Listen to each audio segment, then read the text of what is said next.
Study forum या e learning प्लॅटफॉर्मवर तुम्हा सर्व विद्यार्थ्यांचं स्वागत आहे.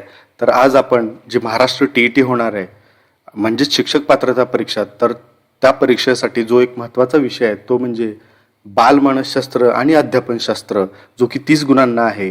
तर या 30 गुणांची तयारी कशी करायची आणि त्याच्या अभ्यासाची रणनीती कशी असली पाहिजे, की जास्तीत जास्त आपल्याला मार्क कसे मिळाले पाहिजेत, तर त्यासाठी कुठली स्ट्रॅटेजी वापरली पाहिजे, ते हे सर्व आपण ह्या पुढच्या व्हिडिओ लेक्चरमध्ये पाहणार आहोत. तर जेव्हा केव्हा आपल्याला एक स्ट्रॅटेजी ठरवायची असते, तर तेव्हा आपल्याला पुढील मुद्द्यांचा विचार करावा लागेल. ते मुद्दे असे आहेत की त्यामधला एक पहिला मुद्दा असा आहे की नेमका त्या विषयाचा अभ्यासक्रम कसा आहे. ही एक पहिली बाब झाली की नेमकं त्या विषयाचा अभ्यासक्रम काय आहे. अभ्यासक्रम आपल्याला जाणून घ्यायचा आहे, पण आपल्याला अभ्यासक्रम जाणून घ्यायला लागेल.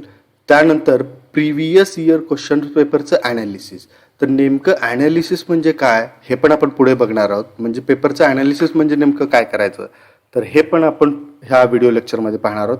पण आपल्याला मागील जेवढे काही प्रश्न झालेले आहेत त्या सर्व प्रश्नांचं ॲनालिसिस, पेपरचं ॲनालिसिस आपल्याला करणं गरजेचं आहे, की जेणेकरून आपल्याला हे लक्षात येईल की कशा प्रकारचे प्रश्न विचारले जात आहेत आणि त्या प्रश्नांचं स्वरूप कसं आहे.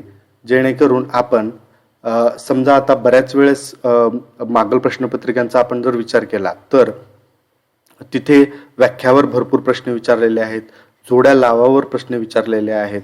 तर हे प्रश्नांचं स्वरूप कसं आहे, प्रश्नांची डेप्थ कशी आहे, हे आपल्याला पेपर ॲनालिसिसवरून कळू शकतं. त्यानंतर जेव्हा आपण पेपर ॲनालिसिस करतो, प्रश्नांचं स्वरूप बघतो, त्यानंतर आपल्याला हे लक्षात येतं की ह्या सर्व पेपरच्या ॲनालिसिसच्या आधारे यामधले इम्पॉर्टंट टॉपिक्स कुठले आहेत की जे दरवर्षी परीक्षेत येत आहेत.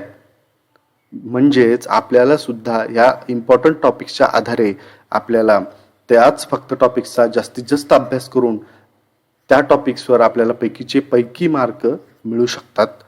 त्यानंतर ह्या 4 मुद्द्यांचा जेव्हा आपण अभ्यास करतो, या 4 मुद्द्यांना ॲनालिसिस करतो, तेव्हा आपल्याला एक डायरेक्शन पाहिजे की ती कशा स्वरूपात, की आपण नेमकी पुस्तकं कुठली वाचली पाहिजेत. तर मार्केटमध्ये खूप पुस्तकं आहेत, पण आपल्याकडे वेळ कमी असतो आणि एका विषयासाठी तेवढे मोठे ग्रंथ वाचण्यात काय अर्थ नाही, कारण आपल्याला थोडक्यात पण महत्त्वाचं हे करायचं असतं. तर त्यासाठी नेमकी पुस्तकं कुठली आहेत हे आपल्याला बघितलं पाहिजे. त्यानंतर ह्या सर्व घटकांचा जेव्हा तुम्ही विचार करता, म्हणजे जेव्हा अभ्यासक्रम बघता, त्या अभ्यासक्रमानुसार पेपरचं ॲनालिसिस करता, प्रश्नांचं स्वरूप कसं आहे बघता, आणि मग जे महत्त्वाचे जे काही टॉपिक्स आहेत ते काय आहेत हे बघता. त्यानंतर पुस्तक कुठलं आपण रेफर करतो हे बघतो. तेव्हा त्याच्यानंतर आपल्याला आपलं स्वतःचं सेल्फ इव्हॅल्युएशन करणं खूप महत्त्वाचं आहे. म्हणजे सेल्फ इव्हॅल्युएशन म्हणजे कुठल्याही तुम्ही मार्केटमधून किंवा इतर क्लासेसची कुठलेही एक सराव टेस्ट सिरीज घेऊ शकता आणि त्या वारंवार प्रश्नांचं रिपिटेशन करून सोडवू शकता, जेणेकरून तुम्ही ह्या सर्व घटकांचा जेव्हा विचार करून अभ्यास केलाय, तो अभ्यासाची दिशा किंवा अभ्यास योग्य दिशेने चालू आहे का हे लक्षात येईल. म्हणून सर्वात महत्त्वाचं आहे की सराव हा खूप महत्त्वाचा घटक आहे. तर या सर्व घटकांच्या आधारानुसार तुम्ही बालमानसशास्त्र आणि अध्यापनशास्त्र या विषयात जास्तीत जास्त मार्क मिळवू शकता. तर नेमका अभ्यासक्रम काय, पेपरचं ॲनालिसिस काय, प्रश्नाचं स्वरूप काय, अतिमहत्त्वाचे टॉपिक्स काय, पुस्तकं कुठली आणि टेस्ट, हे सर्व मी ह्या व्हिडिओ लेक्चरमध्ये घेतोय. तर तुम्ही हे बघू शकता. हा पेपर 1 साठी सिलेबस सांगितलेला आहे आणि हा पेपर 2 साठी सिलेबस सांगितलेला आहे. हा पेपर 1 साठी सांगितलेला आहे. हे आपल्या महा TETच्या वेबसाईटवर त्यांनी हे नमूद केलेलं आहे. तर इथे आपल्याला हा मुद्दा महत्त्वाचा लक्षात घ्यायला पाहिजे की या विषयासाठी अध्यापन शिक्षण पदविका अभ्यासक्रमावर आधारित सध्या राज्यात सुरू असलेला विहित पाठ्यक्रम लागू राहील. म्हणजेच जे काही तुमची DED आणि BEdला जो सिलेबस आहे त्या सिलेबसचा, म्हणजे जो की बालमानसशास्त्र आणि अध्यापनशास्त्रावर आहे, त्या सिलेबसच्या आधारावर तुम्हाला प्रश्न विचारले जातील. पेपर 2 मध्ये पण आपण इथे बघू शकतो, इथे त्यांनी डायरेक्ट नमूद केले की B.Ed अभ्यासक्रमातील भाग, म्हणजे पेपर 2 साठी तुम्हाला जी काही B.Edची पुस्तकं होती बालमानसशास्त्र आणि अध्यापनशास्त्राची, त्या पुस्तकाच्या अनुषंगाने अभ्यास करावा लागेल किंवा त्या सिलेबसच्या अनुषंगाने अभ्यास करावा लागेल. तर आपण याच्या पुढे बघूया की पेपर पहिला. इथे पेपर पहिला, तर पेपर पहिल्यासाठी 1ली ते 5वी साठी प्राथमिक स्तर आहे, 150 गुणांचा हा पेपर आहे. इथे बघा, हा 30 गुणांसाठी बालमानसशास्त्र आहे. तर आपल्याला बालमानसशास्त्रामध्ये जास्तीत जास्त मार्क मिळवून आपण कसे या परीक्षेसाठी पात्र ठरू हे पाहायचं आहे. पेपर 2 साठी सुद्धा बालमानसशास्त्र हा 30 गुणांसाठी आहे. इथे पण आपल्याला भरघोस मार्क मिळवायचे आहेत, जेणेकरून तुम्ही शिक्षक पात्रता परीक्षा पास व्हाल. यानंतर आपल्याला पुढे बघायचं आहे की इथे बघा, मी पेपर ॲनालिसिस म्हणजे नेमकं काय करायचं, तर हे तुम्हाला उदाहरण देऊन सांगणार आहे. हे बघा, हा एक समजा पहिला प्रश्न आहे. अध्यापन परिणामकारक होण्यासाठी अध्यापनात तत्वाचा वापर करणे आवश्यक असते. खाली दिलेल्या तत्वांमध्ये कोणते तत्व योग्य नाही. तर ॲनालिसिस म्हणजे नेमकं काय करायचं, तर हा बघा, कोणते तत्व योग्य नाही. आता तुम्हाला जसं जसं तुम्ही पेपरचं ॲनालिसिस करता तुम्हाला लक्षात येईल की कुठलं योग्य आहे, कुठलं योग्य नाही, कुठलं अचूक आहे, कुठलं बरोबर आहे. तर ह्या प्रश्नांकडे तुम्हाला लक्ष दिलं पाहिजे, कारण की आपण बहुतेक वेळा घाईमध्ये योग्य नाही ऐवजी योग्य आहे किंवा अयोग्य आहे अशा चुका करतो आणि चुकीचं उत्तर रिमार्क करून येतो. त्यामुळे आपल्याला प्रिव्हियस इयर क्वेश्चन पेपरमध्ये प्रत्येक प्रश्न वाचून प्रश्नाचं स्वरूप कसं आहे हे पाहिलं पाहिजे. तर इथे पण बघा की, आणि अजून त्याचप्रमाणे की प्रतिमानांचे उद्दिष्ट हे विद्यार्थ्याची वैशिष्ट्य व सुप्त शक्तीचा शोध घेऊन विकास करणे. मग आपल्याला जेव्हा जेव्हा आपण ह्या सर्व प्रश्नांचा अभ्यास करतो तेव्हा आपल्याला लक्षात येतं की नेमकं कुठल्या टॉपिकवर जास्तीत जास्त प्रश्न विचारले जात आहेत किंवा कुठले टॉपिक हे इम्पॉर्टंट आहेत. आता इथे बघा, हा पहिला जर 61 नंबरचा प्रश्न भेटला तर अध्यापन परिणामकारक म्हणजे हा पूर्ण जो प्रश्न आहे तो अध्यापनावर डिपेंड आहे.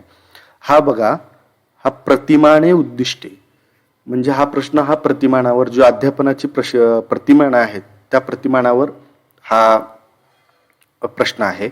इथे बघा तुम्ही, अवबोधात्मक, ज्ञानात्मक, प्रेरणात्मक, भावनात्मक, म्हणजे तुम्हाला जेव्हा अभ्यास करता तुम्ही हे लक्षात आलं पाहिजे की ह्या टॉपिकवर तुम्हाला दरवर्षी प्रश्न विचारले जातात, म्हणून तुम्ही हे टॉपिक्स हे पक्के केले पाहिजेत.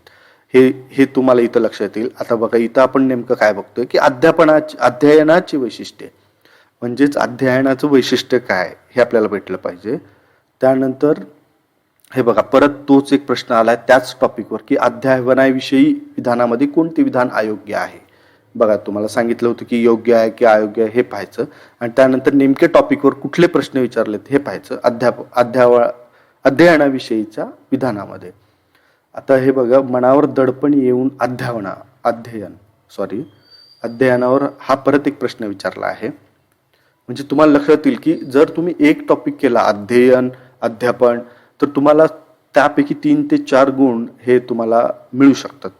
इथे बघा, डॉक्टर ब्लूमची ते एक थेरी सांगितलेली त्यांनी, उपपत्ती.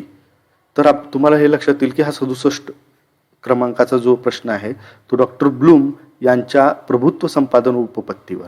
म्हणून तुम्हाला हे लक्षात आलं पाहिजे की दरवर्षी उपपत्तीवर प्रश्न हे येतातच, म्हणून तुम्हाला उपपत्ती जेवढ्या काही आहेत तुमच्या अभ्यासक्रमात त्या सर्व केल्या पाहिजेत.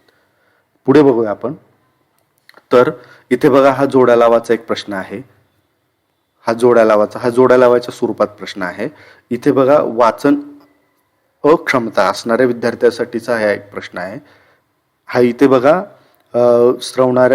मस्तग्रंथीतून स्रवणाऱ्या स्रावाचे प्रमाण वाढल्यास, हा एक म्हणजे जेव्हा बाल्यावस्थेत असतात, शैशवावस्थेत असतात जेव्हा विद्यार्थी, तेव्हा काय त्यांची कंडिशन असते किंवा त्यांच्यात जे सायंटिफिक जे सिक्रेशन असतं किंवा ते आपल्याला इथे पाहता येईल.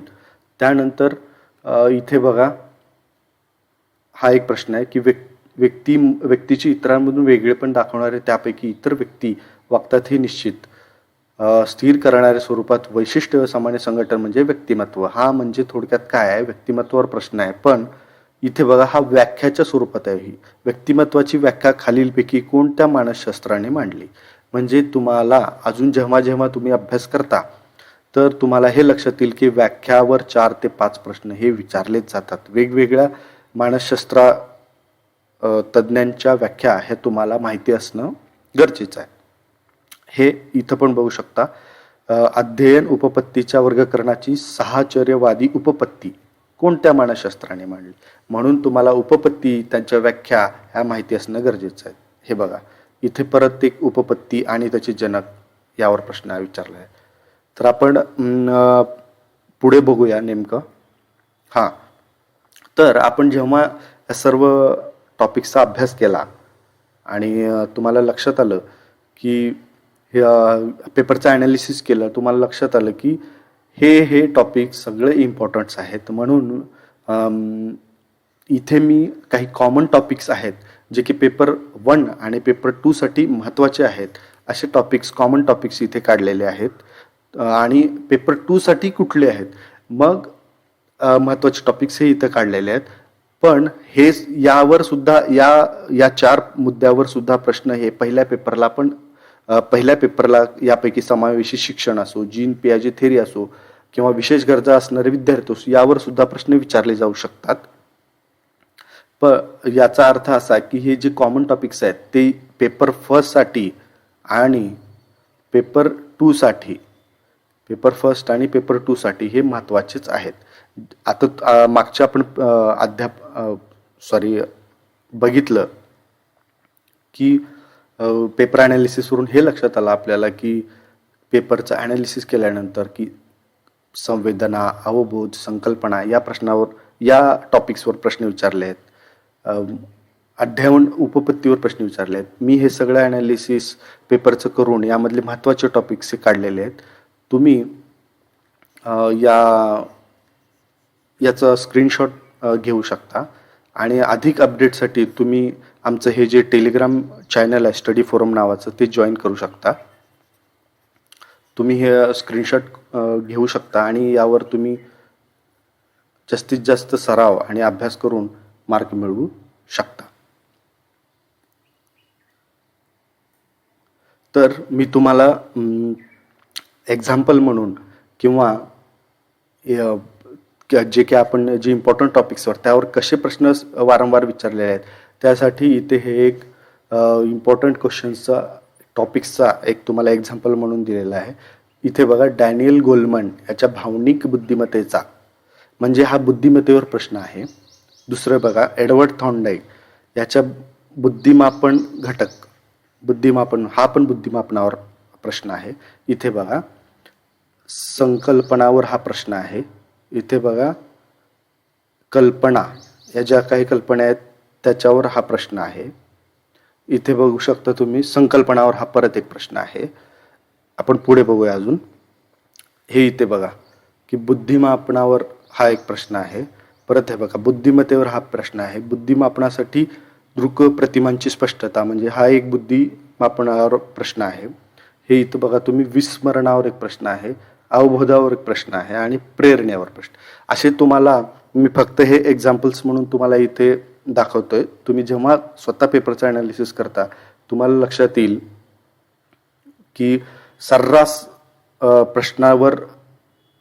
सर्रास टॉपिक्सवर दरवर्षी प्रश्न विचारले जात आहेत. हे बघा आपण मगाच्याच स्लाइडमध्ये आपण हे बघितलं की हे टॉपिक्स. आता बघा इथं बुद्धिमत्तेवर प्रश्न दरवर्षी प्रश्न विचारले जात आहेत बुद्धिमत्तेवर. आणि हे बघा 2 टॉपिक्स संवेदना, अवबोध, संकल्पना, स्मरण, विस्मरण, कल्पना सर्व टॉपिक्सवरती दरवर्षी प्रश्न विचारले जात आहेत. हे बघा बुद्धिमापनावर, संकल्पनेवर, कल्पनेवर, संकल्पनेवर, हे बुद्धिमापनावर, हे विस्मरण, अवबोध, प्रेरणा या प्रकारे तुम्ही पेपरचं ॲनालिसिस करू शकता आणि महत्त्वाचे कुठले टॉपिक्स आहेत त्या टॉपिक्स तुम्ही वारंवार अभ्यास करून अ, त्याच्यावर त्याच्यावर कमांड मिळवू शकता आणि परीक्षेमध्ये चांगले मार्क घेऊ शकता. तर आपण पुढे बघूयात. तर मी तुम्हाला इथे काही पुस्तकं दिलेली आहेत, जे की डी.एडचं प्रथम वर्षाचं पुस्तक आहे. हे पुस्तक पेपर 1साठी खूप महत्त्वाचं पुस्तक आहे आणि हे पुस्तक प्रगत शैक्षणिक मानसशास्त्र हे पुस्तक पेपर 2साठी खूप महत्त्वाचं पुस्तक आहे, किंवा तुम्ही या दोन्ही पुस्तकांचा अभ्यास करू शकता. त्यानंतर हे जे एक तिसरं पुस्तक आहे लुसेंट पब्लिकेशनचं बालविकास आणि शिक्षाशास्त्र, हे पुस्तक तुम्ही एक रॅपिड रिव्हिजन म्हणून वापरू शकता. पण हे पुस्तक हिंदी आणि इंग्लिश या 2 माध्यमामध्ये हे पुस्तक अवेलेबल आहे. हे पुस्तक मराठीमध्ये अवेलेबल नाही. तर तुम्ही यापैकी कुठल्याही एक रेफरन्स बुकचा अभ्यास करू शकता. त्यानंतर आपला जो एक शेवटचा घटक आहे तो म्हणजे टेस्ट. तर जेव्हा तुम्ही प्रश्नांचं स्वरूप बघता, पेपरचं ॲनालिसिस करता आणि या पुस्तकांचा अभ्यास करता, त्यानंतर तुम्हाला सेल्फ इव्हॅल्युएशन करणं खूप गरजेचं आहे. तर त्यासाठी तुम्ही जास्तीत जास्त प्रश्नांचा सराव करणं खूप गरजेचं आहे. तुम्ही एखादी क्वेश्चन बँक सोडू शकता किंवा एखादी टेस्ट सिरीज जॉईन करून ती सोडू शकता, जेणेकरून तुम्हाला या विषयात चांगले मार्क मिळतील. तर आज आपण इथेच थांबूयात. तर हा व्हिडिओ तुम्हाला आवडला असेल तर नक्की लाईक करा आणि हा व्हिडिओ तुम्ही शेवटपर्यंत पाहिलात त्याबद्दल तुमचे आभार. हे स्टडी फोरम हे आपलं ई-लर्निंग प्लॅटफॉर्म हे सर्व प्रकारच्या स्पर्धा परीक्षेच्या तयारीसाठी उपयुक्त ठरणार आहे. तर तुम्ही याला सबस्क्राईब करा आणि तुमच्या सूचना आणि अभिप्राय आम्हाला कमेंट बॉक्समध्ये नक्की कळवा. गुड लक.